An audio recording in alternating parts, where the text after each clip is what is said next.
नमस्कार विद्यार्थियों, reading capital academy में आपका स्वागत है। इस वीडियो के अंतर्गत हम हिंदी भाषा के उद्भव एवं विकास के बारे में जानकारी प्राप्त करेंगे। जैसा कि आपको दिखाई दे रहा होगा स्क्रीन पर कि हिंदी भाषा का उद्भव एवं विकास। देखिए, जो हिंदी भाषा है उसका उद्भव एवं विकास क्रम किस तरह से, ये सब हम इस वीडियो के अंतर्गत जानेंगे। तो देखिए हिंदी भाषा में सबसे पहले जो हमारी भाषा प्राचीन भाषा है वो क्या है। देखिए, इसका विकास क्रम जान लेते हैं। सबसे पहले क्या जान लेते हैं? विकास क्रम, हिंदी भाषा का विकास क्रम। तो देखिए, हिंदी भाषा के विकास क्रम में अर्थात सबसे पहले प्राचीन भाषा जो है वो है संस्कृत। कौन सी है? संस्कृत। ठीक है, कौन सी है? संस्कृत। संस्कृत के जो संस्कृत है उसके बाद संस्कृत, पाली, प्राकृत,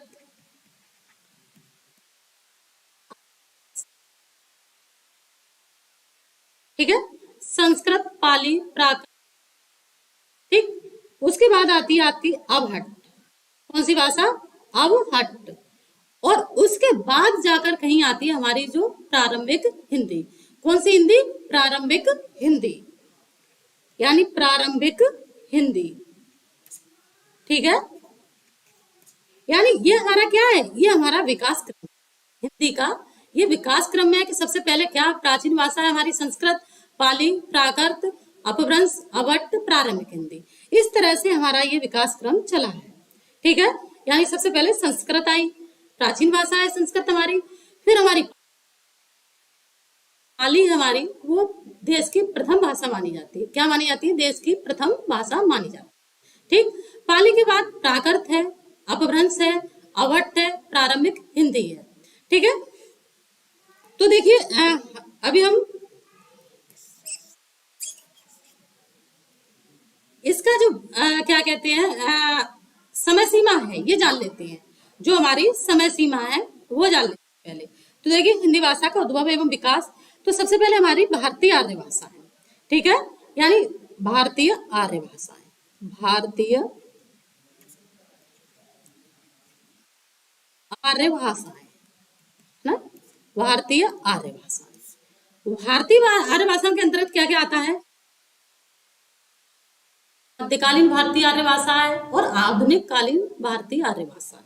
तो देखिए, प्राचीन भारतीय आर्य भाषा है ना, प्राचीन आर्य भाषा। ठीक है, मध्यकालीन आर्य भाषा, मध्यकालीन आर्य भाषा, मध्यकालीन आर्य भाषा, और हमारी आधुनिक आर्य भाषा। ठीक है, आधुनिक आर्य भाषा। ठीक है, आधुनिक आर्य भाषा या भाषा। ठीक, तो प्राचीन आर्य भाषा के अंतर्गत कौन, जो प्राचीन आर्य भाषा है उसके अंतर्गत हमारी कौन कौन सी भाषाएं आती हैं? तो देखिए, प्राचीन के अंतर्गत आती है हमारी दो भाषाएं। कौन सी हमारे प्राचीन के अंतर्गत आती है? हमारी क्या आती है प्राचीन के अंतर्गत? जो सबसे प्राचीन है वो है हमारी, एक मिनट, प्राचीन है जो हमारी, यानी प्राचीन आर्य भाषा। ठीक है, इसके अंतर्गत आती है हमारी, प्राचीन के अंतर्गत आती है संस्कृत। कौन सी भाषा आती है? संस्कृत। इसके अंतर्गत आती है हमारी कौन सी भाषा आती है? संस्कृत। प्राचीन भारतीय आर्य भाषा क्या है? संस्कृत है। प्राचीन भारतीय आर्य भाषा क्या है? संस्कृत। ठीक है, तो संस्कृत को भी दो, ठीक है, जो संस्कृत की समय सीमा है हमारी, ईसा पूर्व से शुरू होती है। ठीक है, कब से शुरू होती है? लगभग 2000 ईसा पूर्व से लेकर 500 ईसा पूर्व तक चलती है। ठीक, यानी लगभग 2000 ईसा पूर्व से लेकर कब तक चलती है? 500 ईसा पूर्व तक चलती है।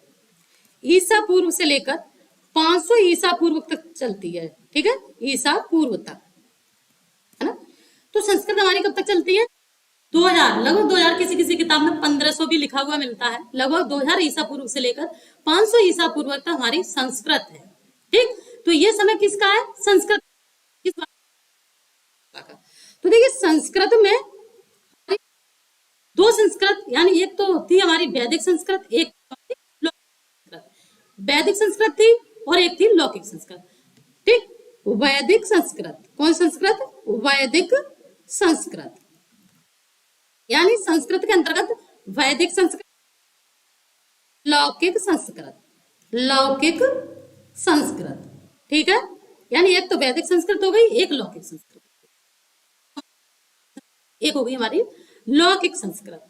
तो देखिए जो वैदिक संस्कृत का समय है वो हमारा चला है 2000 से, हमारा चला है 2000 से लगभग 1000 ईसा पूर्व तक। कब तक चला है? 2000 से लगभग 1000 ईसा पूर्व तक चला है। ठीक है, ये जो समय चला है वो चला है 2000 ईसा पूर्व से लेकर लगभग 1000 ईसा पूर्व तक। ठीक है, कब तक चला है? 2000 ईसा पूर्व से लेकर लगभग 1000 ईसा पूर्व तक का समय चला है। अब देखिए 1000 ईसा पूर्व से इसका वो है 1000 ईसा पूर्व से कितनी है? 1000 ईसा पूर्व से 500 ईसा पूर्व तक, 500 ईसा पूर्व तक। ठीक है, ये ईसा पूर्व क्या है? ईसा मसीह के जन्म से पहले की बातें हैं। ठीक है, ईसा मसीह से जन्म से पहले की समय सीमा है ये। प्राचीन आर्य भाषा क्या है? संस्कृत है। 1000 ईसा पूर्व से 1000 ईसा पूर्व मानी जाती है। और हमारी जो लौकिक संस्कृत है उसकी से 500 ईसा पूर्व तक। ठीक, अब है हमारी मध्यकालीन आर्य भाषा। तो सबसे पहले इसका भी हम समय सीमा जान लेते हैं। 3 भागों में विभाजित किया गया है। कितने भागों में? 3 भागों में। तो सबसे पहले आती है हमारी पाली। कौन सी भाषा? पाली। एक है हमारी पाली। ठीक है, पाली है। पाली के बाद है हमारी प्राकृत। पाली के बाद कौन सी है? प्राकृत। ठीक, प्राकृत के पाली, प्राकृत और है फिर अपभ्रंश। कौन सी है? अपभ्रंश। कौन सी है? अपभ्रंश। तो देखिए इसकी भी समय सीमा जान लेते हैं। जब ये 500 ईसा पूर्व तक रही तो ये कब तक रहेगी? से स्टार्ट हो जाएगी 500 ईसा से, 500 ईसा पूर्व से कहां तक रहेगी ये? 500 ईसा पूर्व से फर्स्ट सदी तक, है ना? 500 ईसा पूर्व से प्रथम सदी तक। ठीक, तो फर्स्ट ईस्वी तक। ठीक है, पाली का बोलबाला कब तक रहा? 500 ईसा पूर्व से लेकर प्रथम शताब्दी तक। ठीक है, प्रथम तक, यानी यहां से स्टार्टिंग हो गई। अब हमारी जो प्राकृत है, प्राकृत है, इसकी जो समय सीमा है वो क्या कहते हैं? फर्स्ट ईस्वी से लेकर है 500 ईस्वी तक। कितनी है? फर्स्ट से 500 तक है, फर्स्ट से 500 ईस्वी तक है। ठीक, तो ये किसकी समय सीमा है? प्राकृत की समय सीमा है। तो अब हमारी जो अपभ्रंश है वो कहां से स्टार्ट हो गई? 500 से। ठीक है, तो अपभ्रंश की जो समय सीमा है 500 ईस्वी से हमारी जो चलती है 1000 ईस्वी के लगभग। ठीक है, 1000 ईस्वी तक। कहां तक चलती है इसकी समय सीमा? 1000 ईस्वी तक। ठीक, तो हमने बताया आपको कि हमारी भारतीय आर्य भाषाएं यानी प्राचीन भारतीय आर्य भाषा, मध्यकालीन भारतीय आर्य भाषा, आधुनिक कालीन भारतीय आर्य भाषा। ठीक, प्राचीन भारतीय आर्य भाषा के अंतर्गत आती है हमारी संस्कृत। संस्कृत में 2 भाग, पहले है वैदिक संस्कृत। जो वैदिक संस्कृत है उसकी समय सीमा 1000 ईसा पूर्व से 1000 ईसा पूर्व तक। ठीक है, लौकिक संस्कृत है, इसकी समय सीमा 1000 ईसा पूर्व तक। दूसरी है हमारी कौन सी? मध्यकालीन भारतीय आर्य भाषा। तो देखिए मध्यकालीन भारतीय आर्य भाषा है उसमें पाली, प्राकृत, अपभ्रंश यानी 3 भाषाएं आती हैं। तो पाली की जो समय सीमा है वो है, ठीक है, प्राकृत की जो समय सीमा है वो है फर्स्ट से 500 ईस्वी तक। ठीक है, 500 ईस्वी तक, यानी प्राकृत की हो गई। अब हमारी अपभ्रंश है वो है 500 से 1000 ईसा तक। ठीक है, ईस्वी तक, यानी ईस्वी चलेगी। अब हमारी पाली से स्टार्ट हो जाती है। पाली हमारी ईस्वी, है ना? तो प्राकृत फर्स्ट ईस्वी से 500 ईस्वी, अपभ्रंश 500 ईस्वी से 1000 ईस्वी, और 1000 ईस्वी से लगभग शुरू हो जाती है हमारी प्रारंभिक यानी आधुनिक भाषा यानी प्रारंभिक हिंदी। ठीक है, लेकिन एक और चीज है यहाँ पर, जो अपभ्रंश के बाद हमारा जो समय है यहाँ पे ही हमारा लगभग 900 से लेकर 900 ईस्वी से लेकर हमारा 1100 तक का समय, जो 1100 तक का समय है वो माना जाता है किसका? अभट्ट का। किसका माना जाता है?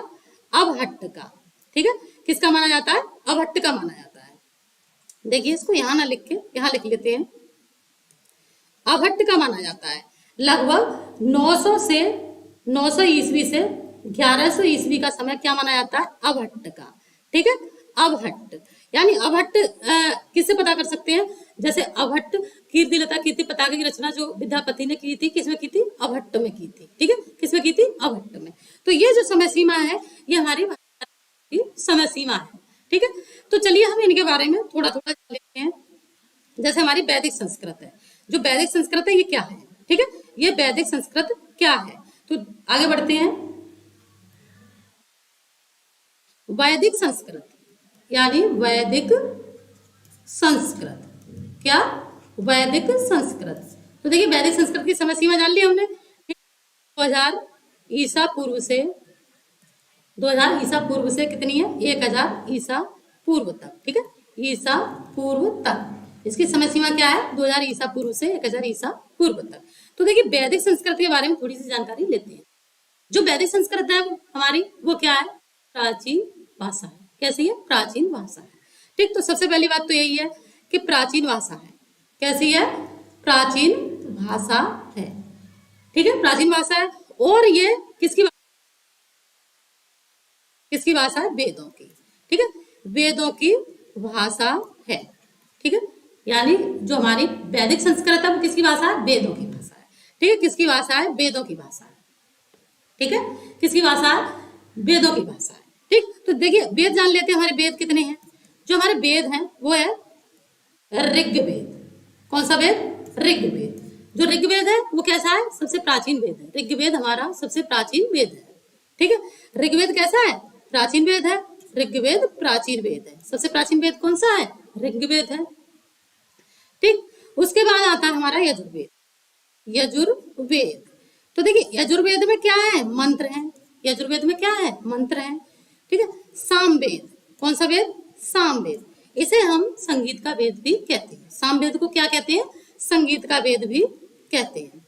संगीत का वेद। ठीक है, यानी इसमें संगीत के विषय में जानकारी मिलती है, संगीत के विषय में लिखा हुआ है। ठीक है, एक है हमारा अथर्ववेद। ठीक है, कौन सा है? अथर्ववेद।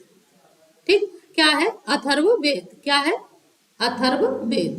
ठीक है, यानी अथर्ववेद। ठीक है, अथर्ववेद में क्या है कि जादू टोने टोटका मंत्र ये सारी चीजें किसमें? अथर्ववेद में है।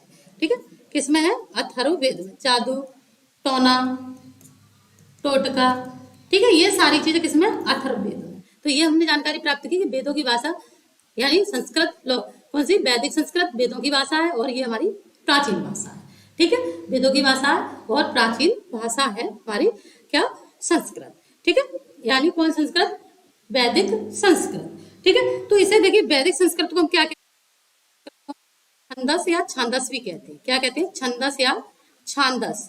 ठीक है, वैदिक संस्कृत को छंदस या छांदस भी कहा जाता है। ठीक है, वैदिक संस्कृत को छंदस या छांदस भी कहा जाता है। क्या कहा जाता है? छंदस या छांदस भी कहा जाता है। ठीक है, यह वेदों की भाषा है। इसमें कुल हमारी 52 ध्वनियां मिलती है। कितनी ध्वनियां? 52 ध्वनियां मिलती है। ठीक है, यानी हमारी वैदिक संस्कृत में कितनी ध्वनियां मिलती हैं? 52 ध्वनियां मिलती हैं वैदिक संस्कृत में। ठीक है, आगे बढ़ते हैं। ठीक है, अब हम जान लेते हैं लौकिक संस्कृत के बारे में। किसके बारे में? लौकिक संस्कृत के बारे में। लौकिक संस्कृत, जो लौकिक संस्कृत है हमारी, जो लौकिक संस्कृत है वो क्या है? लौकिक संस्कृत है, देखिए लौकिक संस्कृत यानी लोगों द्वारा बोली जाने वाली भाषा। ठीक है, तो ये क्या है लौकिक संस्कृत? सबसे पहले तो इसकी समय सीमा जान लेते हैं। 1000 ईसा पूर्व से लेकर हमारे 500 ईसा पूर्व तक। कब तक? 500 ईसा पूर्व तक इसकी समय सीमा है। ठीक है, आगे बढ़ते हैं कि 1000 ईसा पूर्व से 500 ईसा पूर्व तक इसकी पहला इसका मुख्य है कि ये लोगों द्वारा बोली जाने वाली भाषा है। किसके द्वारा? लोगों द्वारा। ठीक, ये लोगों द्वारा यानी लोगों द्वारा, ठीक है, द्वारा बोले जाने वाली यानी लौकिक यानी लोगों द्वारा बोली जाने वाली भाषा है। ठीक है, लोगों द्वारा बोली जाने वाली भाषा है। लोगों द्वारा बोली जाने वाली भाषा है। ठीक है, जो हमारी वैदिक लौकिक संस्कृत है वो लोगों द्वारा बोली जाने वाली भाषा है। ठीक ठीक है, लोगों द्वारा बोली जाने वाली भाषा है कौन सी? लौकिक संस्कृत। ठीक है, इसका लौकिक संस्कृत का जो उल्लेख अष्टाध्यायी में मिलता है। किसमें? यानी पाणिनि की अष्टाध्यायी, पाणिनि की अष्टाध्यायी। ठीक है, यानी अष्टाध्यायी रचना किसकी है? पाणिनि की। अष्टाध्यायी रचना किसकी है? पाणिनि की, जिसमें लौकिक संस्कृत का उल्लेख मिलता है। ठीक है, लौकिक संस्कृत का उल्लेख किसे मिलता है? पाणिनि की अष्टाध्यायी में मिलता है। ठीक है, तो अष्टाध्यायी क्या है? ये एक व्याकरण ग्रंथ है। क्या है ये? एक व्याकरण ग्रंथ है। ठीक है, तो इसमें कुल 48 ध्वनियां, ठीक है, यानी हमारी वैदिक संस्कृत में कितनी ध्वनियां मिल रही थी? वैदिक संस्कृत में 52 ध्वनियां मिल रही थी, लेकिन लौकिक संस्कृत में कितनी ध्वनियां हैं? इसका मतलब क्या है कि 48 यानी 4 ध्वनियों का लोप हो गया। यानी वैदिक से कितनी ध्वनियों का लोप हो गया? 4। यानी वैदिक से 4 ध्वनियों का लोप हो गया। ठीक है, यानी वैदिक से जो 4 ध्वनियां हैं वो कम हो गई, इसका लोप हो गया। कितनी ध्वनियों का? 4 ध्वनियों का। ठीक है, यानी वैदिक संस्कृत से 4 ध्वनियां कम हो गई हमारी लौकिक संस्कृत में। ठीक है, तो कभी कभी पूछा जा सकता है कि हमारी वैदिक संस्कृत में कितनी ध्वनियों का उल्लेख मिलता है? तो 52 ध्वनियों को। लौकिक संस्कृत में कितनी ध्वनियों का उल्लेख मिलता है? तो उसमें मिलता है हमारी 48 ध्वनियों का उल्लेख मिलता है। ठीक है, आगे बढ़ते हैं। ठीक है, अब हम आगे बढ़ते हैं। हमारी संस्कृत हो गई, हमने संस्कृत के विषय में थोड़ी सी जानकारी प्राप्त की। अब हम आते हैं हम अपनी क्या कहते हैं पाली पर। पाली पर है मध्यकालीन आर्य भाषा पर। मध्यकालीन आर्य भाषा। ठीक है, मध्यकालीन आर्य भाषा। तो इसके अंतर्गत हमने बताया था क्या क्या है। इसके अंतर्गत पाली है, प्राकृत है, अपभ्रंश है। ठीक है, तो सबसे पहले हम किसके विषय में पढ़ेंगे? पाली के विषय में। पाली, ठीक है, पाली के विषय में सबसे पहले हम पढ़ेंगे। तो पाली की जो समय सीमा है वो कितनी है? 500 ईसा पूर्व से, ठीक है, प्रथम ईसवी, यहाँ ईसवी है, प्रथम ईसवी तक।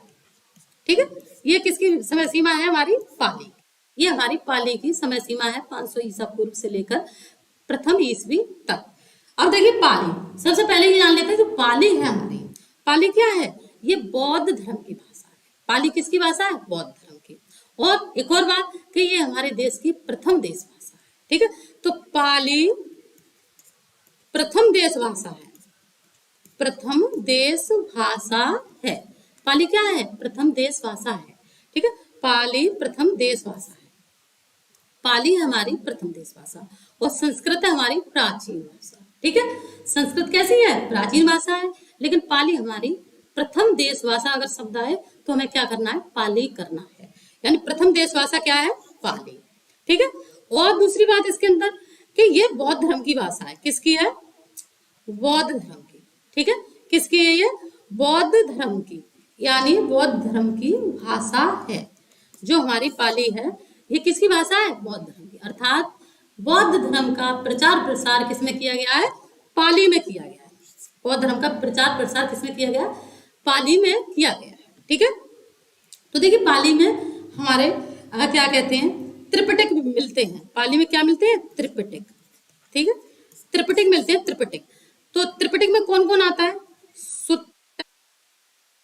सुत्त पिटक, त्रिपिटक के अंतर्गत सुत्त पिटक, विनय पिटक और अभिधम्म पिटक। ठीक है, सुत्त विनय अभिधम्म। ठीक है, सुत्त विनय अभिधम्म ये क्या है? ये तीनों त्रिपिटक है, यानी 3 टोकरियां त्रिपिटक हैं तीनों। ठीक है, तो सुत्त पिटक में क्या है कि बुद्ध धर्म के क्या कहते हैं जो संदेश हैं, प्रचार प्रसार है, वो दिया गया है। ऐसे ही विनय पिटक में बुद्ध धर्म के संघ संचालन की शिक्षाएं दी गई हैं आपकी। और अभिधम्म पिटक में धर्मों का विशद विश्लेषण किया गया है। ठीक है, अभिधम्म पिटक में क्या है? धर्मों का विशद विश्लेषण किया गया है। तो ये पाली की बात रही। ठीक है, यानी पाली क्या है? तो देखिए इसमें पाली में हमारे व्याकरण ग्रंथ भी मिलते हैं। मुख्य ग्रंथ कौन कौन से हैं पाली के? ये है त्रिपिटक, बता दिया हमने आपको, त्रिपिटक। ठीक है, एक तो त्रिपिटक है। अट्ट कथा भी मिलती है। कौन सी? अट्ट कथा। ठीक है, यानी अष्टकथा भी कह सकते हैं इसको, अट्ट कथा। ठीक है, मिलिंद पन्नो भी है इसी का, मिलिंद पन्नो। ठीक, मिलिंद।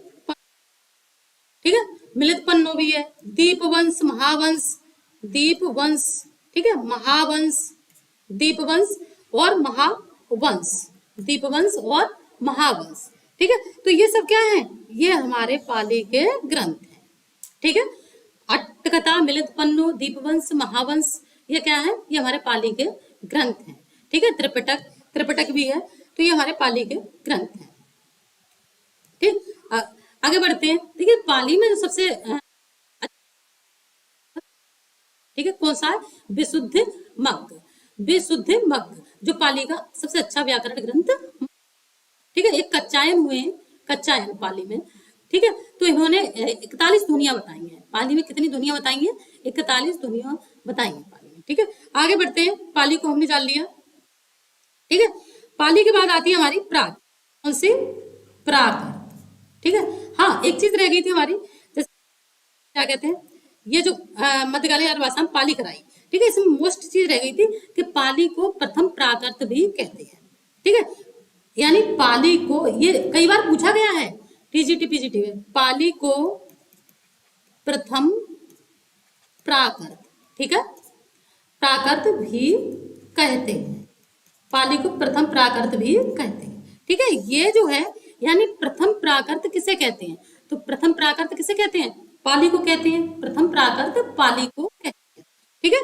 प्रथम प्राकृत किसे कहते हैं, पाली को कहते हैं, प्रथम प्राकृत किसे कहते हैं, पाली को कहते हैं, ठीक है। अब आ जाए प्राकृत, प्राकृत यानी इसकी जो समय सीमा है वो है प्रथम ईस्वी से 500 ईस्वी तक, ठीक है। इसकी समय सीमा कितनी है, प्रथम ईस्वी से 500 ईस्वी तक, किसकी, प्राकृत की, ठीक है। प्राकृत की समय सीमा कितनी है, प्रथम ईस्वी से 500 ईस्वी तक।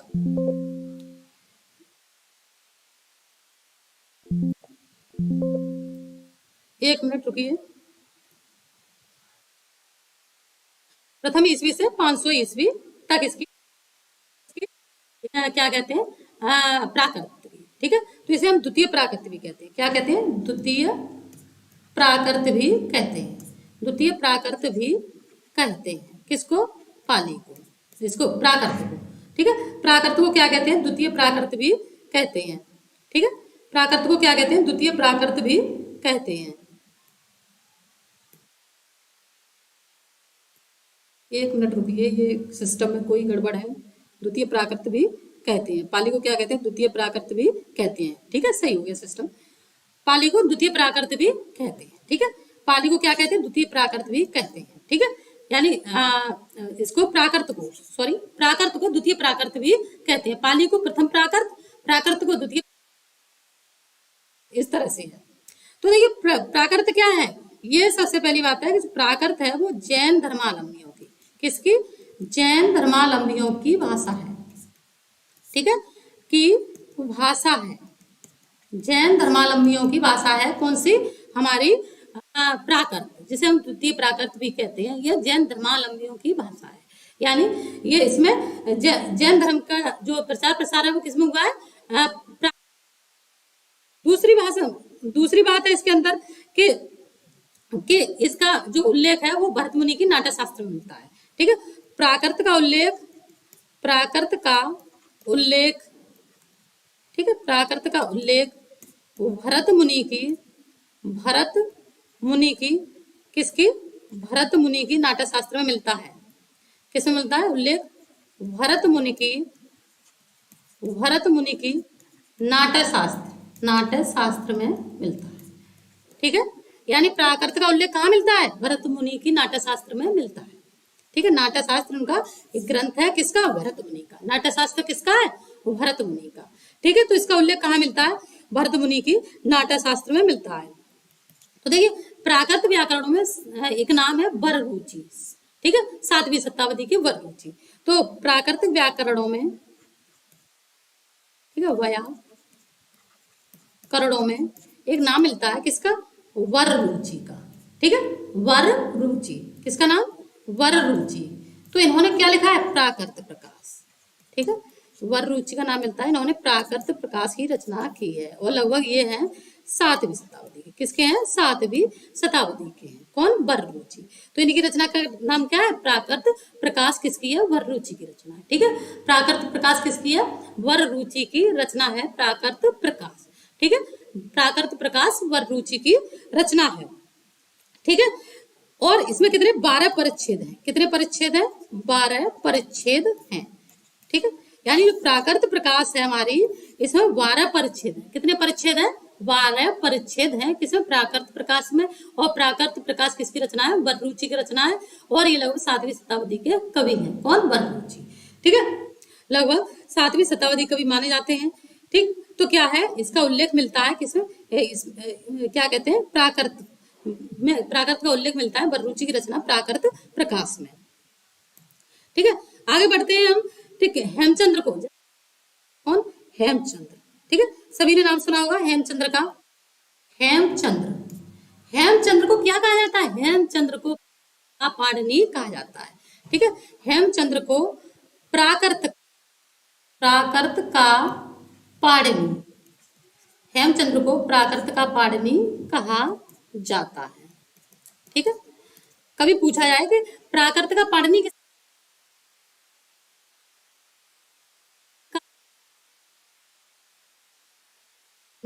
कहा जाता है। ठीक है, और इन्होंने प्राकृत व्याकरण क्या लिखी? प्राकृत की, यानी प्राकृत भाषा का व्याकरण लिखा। ठीक है, प्राकृत व्याकरण लिखी है किसने? हेमचंद्र ने। ठीक है, तो हमने ये जाना किसके विषय में? ठीक है, यह जैन धर्मावलंबियों की भाषा है।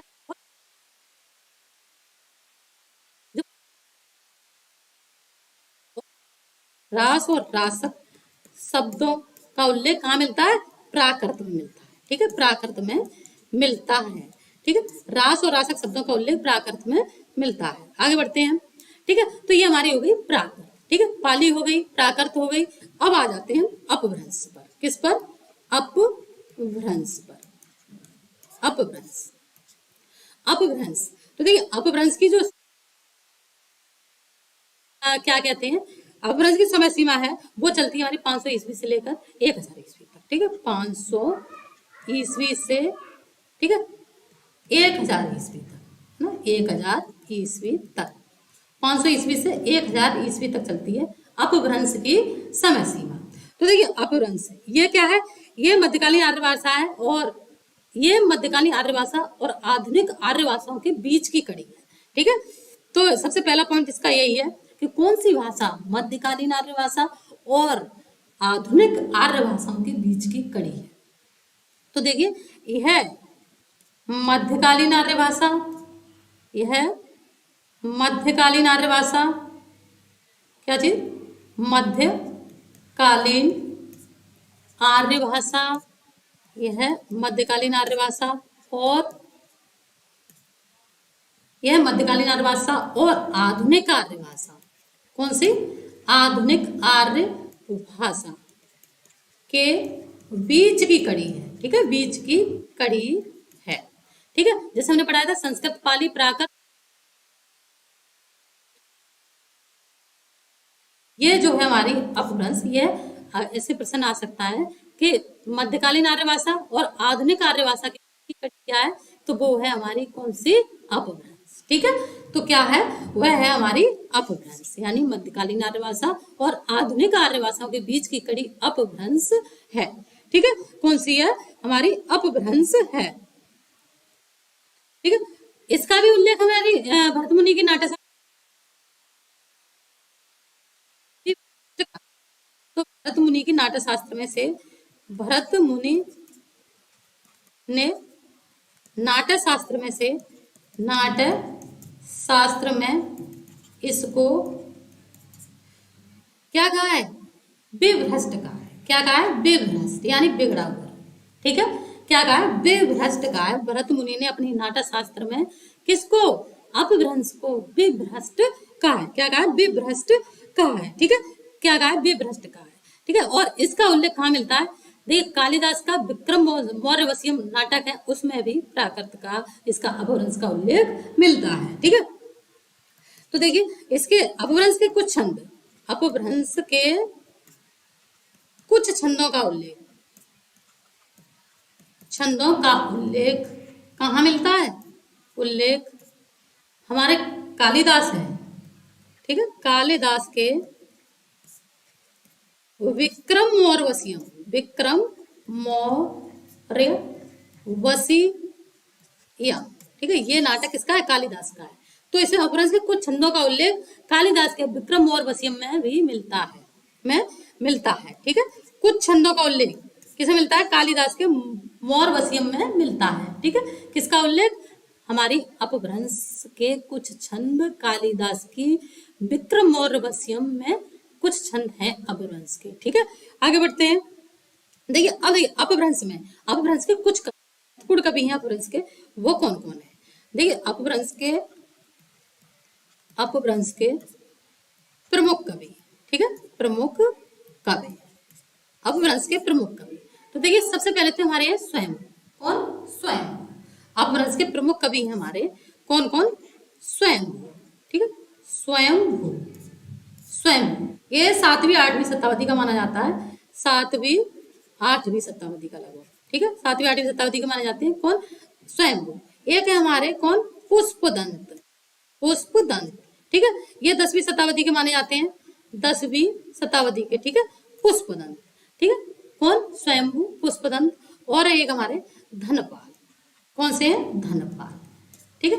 तो ये जो कवि हैं हमारे, ठीक है, कौन है? हमारे धनपाल। तो ये जो कवि हैं, ठीक है, ये हमारे अपभ्रंश के प्रमुख कवि हैं। किसके प्रमुख कवि हैं? अपभ्रंश भाषा के।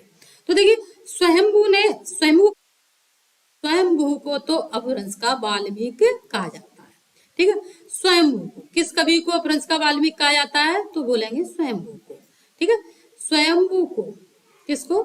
स्वयंभू को किसका? अपभ्रंश का वाल्मीकि, ठीक है, अपभ्रंश का वाल्मीकि कहा जाता है, ठीक है। किसको कहा जाता है? स्वयंभू को अपभ्रंश का वाल्मीकि कहा जाता है। इनकी रचनाएं हैं नैमिचरित। कौन सी रचना है? पयुम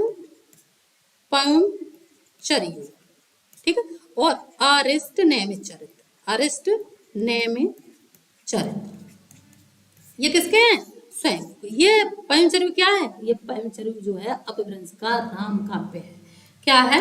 अपभ्रंश का राम काव्य है पयमचरियो, ठीक है, अपभ्रंश का राम काव्य है पयमचरियो। क्या है? पयमचरियो अपभ्रंश का राम काव्य है, ठीक है। तो हमने थोड़ा सा स्वयंभू के अपभ्रंश के प्रमुख कवि स्वयंभू, जिन्हें हम अपभ्रंश का वाल्मीकि कहते हैं। क्या कहते हैं? अपभ्रंश का वाल्मीकि कहा जाता है। अरिष्ट नैमिचरित और पयमचरियो इनकी प्रमुख रचनाएं हैं, ठीक है। अब आगे बढ़ते हैं। हमारा अब कौन है? पुष्पदंत। कौन है? पुष्पदंत, ठीक है, हमारे कौन है? पुष्पदंत है, ठीक है। तो हमारे जो पुष्पदंत हैं उनकी कौन कौन सी रचनाएं? महापुराण और जसवर्चर्य। कौन सी रचना? महापुराण और जसवर्चर्य, ठीक है। इनकी जो प्रमुख रचनाएं वो है हमारी कौन कौन सी है पुष्पदंत की। इसको हटा ही लेते हैं पूरा, ठीक है, इसको हटा लेते हैं। पुष्पदंत, तो देखिए पुष्पदंत, ठीक है, पुष्पदंत। तो महापुराण और जसवर्चर्य किसकी है? पुष्पदंत की है, ठीक है। महापुराण और जसवर्चर्य, ठीक है, ये प्रमुख रचनाएं किसकी हैं? पुष्पदंत की हैं। महापुराण और जसवर्चर्य किसकी रचना है? पुष्पदंत की है। महापुराण और जसवर्चर्य किसकी रचना है? पुष्पदंत की है, ठीक है। अब हमारे हैं कौन? धनपाल, ठीक है, धनपाल। देखिए इन्होंने लिखा है भविष्यत कथा। धनपाल ने क्या लिखा है? भविष्यत कथा लिखा है, जो अपभ्रंश का प्रथम प्रबंध काव्य है, ठीक है। तो धनपाल, इन्होंने क्या लिखा है? भविष्यत कथा, ठीक है, भविष्यत कथा यानी कहा, भविष्यत कथा लिखा है किसने? धनपाल ने।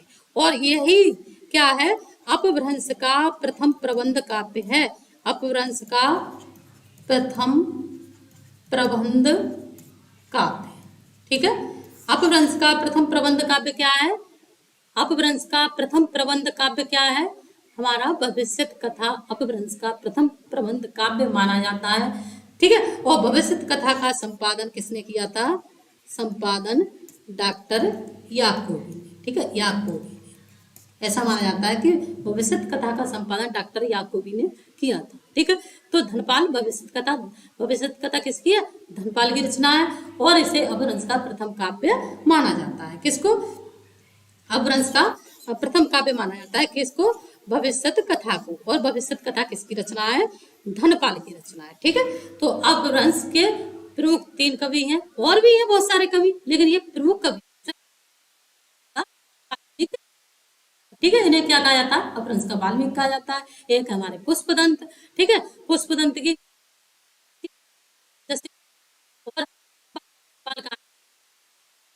का प्रथम प्रबंध काव्य कहा जाता है। ठीक है, धन्यवाद। आशा है ये आपके समझ में आया होगा और ये आपकी टीजीटी पीजीटी परीक्षाओं में बहुत लाभकारी सिद्ध होगा। धन्यवाद।